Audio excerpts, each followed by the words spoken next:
Kemudian mendidik anak-anak kandung kita, ya. Anak kandung, anak angkat, anak itu sama ya. Cuma beda penyebutan dan beda rasa. Kalau anak kandung lain rasanya ya. Itu bisa dipahami, ya. Tujuannya kenapa saya sampaikan hal ini ke ibu-ibu supaya proses kehidupan keluarga ibu bisa lebih membaik. Ya, saya tidak mengatakan bahwa rumah tangga ibu sekarang tidak baik, ya. Cuma sekiranya ketika ini materi diterapkan bisa lebih baik lagi, ya. Supaya tidak terlalu anaknya kita perlihatkan contoh-contoh yang baik, ya. Anak kita harus kita perlihatkan contoh-contoh yang baik, yang kita perlihatkan dengan contoh-contoh yang tidak baik, ya. Itu ada dua kategori. Kategori tiga masih masuk dalam perilaku, ya. Ini masuk dalam perilaku fisik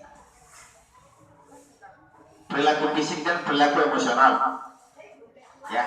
Di sini saya yakin ibu-ibu dan bapak-bapak suka memukul anaknya, suka mencubit anaknya, ya. Hal itu tidak boleh kita terlalu terapkan dalam rumah tangga terhadap anak kita. Kalau kita memukul anak, pukullah dengan kasih sayang. Jangan pukul dengan kekerasan, jangan pukul dengan fisik. Kalau kita memukul anak dengan fisik, pukul dulu badan kita. Kita pukul dulu kita. Kalau rasanya sakit, itu juga akan dirasakan oleh anak kita, sakit, ya. Ketika anak sakit, pikirannya lain. Pasti ada dalam pikirannya, saya mau balas nanti ini kalau bukan sama orang tua, sama temanku. Pasti ada pikiran seperti itu, ya. Karena anak itu jiwa pendendamnya ada, ya. Karena dia masih dalam tahapan proses pendidikan. Olehnya itu anak yang masih usia dini itu harus diberikan terapan-terapan kehidupan yang baik, ya. Supaya bekalnya itu ada, supaya jiwa dan pendendamnya itu bisa menjadi baik lagi, bisa menjadi lebih dewasa lagi, ya. Kalau kita tidak selalu terapkan dengan perkataan baik, sikap yang baik, maka itu akan jiwa pendendamnya itu akan selalu ada, akan selalu terkanak-kanakan walaupun dia sudah tumbuh dewasa, ya. Bisa dipaham, ya. Kalau mau pukul anak, pukul dulu diri tak. Kalau mau cubit anak, cubit dulu. Tadi tak pala-pala tak sakit atau tidak, ya. Itu tak apa? Itu tidak boleh terlalu diterapkan, ya.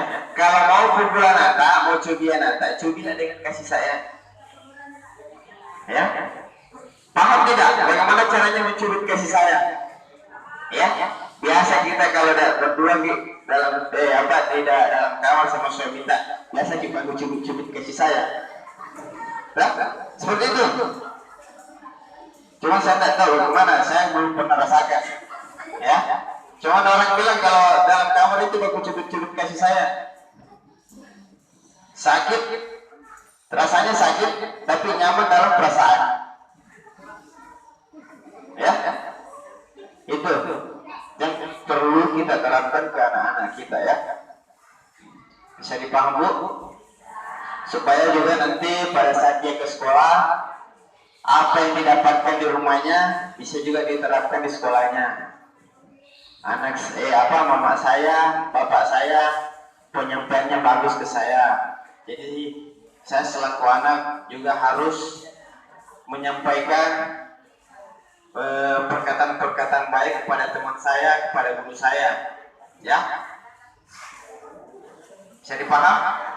Ya, ada 3 tadi itu mengenai penyampaian perkataan-perkataan yang harus kita sampaikan ke anak kita. Yang pertama penyampaian salam, yang kedua minta tolong kalau ketika disuruh, Yang ketiga harus ucapkan terima kasih, ya. Terus masalah sikap dan sifat, ya. Jangan selalu memperlihatkan sifat-sifat egois di depan anak kita seperti berantem atau baku adu mulut dengan bapak, maksudnya suami, ya. Jangan. Kalau mau begitu, usahakan jangan ada anak di depan kita. Ya, tidak ada lagi anak di depan kita, tapi ada di dapur, masih kayak dengar. Ya, tunggu dia tidur, baru kita masuk dalam kamar, sampaikan secara baik. Ya Pak, kita bicarakan bersama dengan orang suami kita, supaya tidak didengar sama anak kita.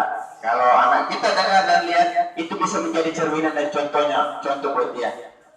Dan ketika itu dia lihat, bisa jadi dia terapkan di luar rumah kita. Entahkah dia terapkan dengan temannya, entahkah dia terapkan dengan orang lain atau tantenya. Ya, karena kita sendiri ngajarkan. Makanya jangan pernah